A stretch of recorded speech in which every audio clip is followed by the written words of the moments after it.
বন্ধু কি কেমন আছো তুমি? তুমি বাড়ি পালাছো?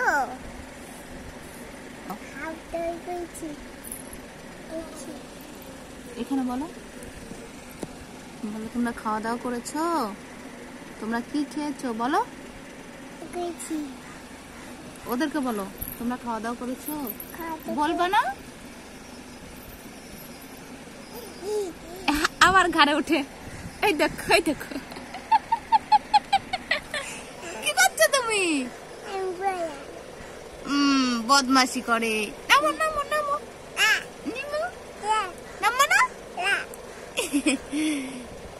তুমি একটা কবিতা বলো তো। পিতা বলো আতা গাছে তোতা পাখি।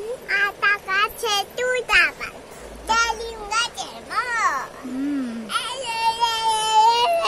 ভালো করে বলতে হবে।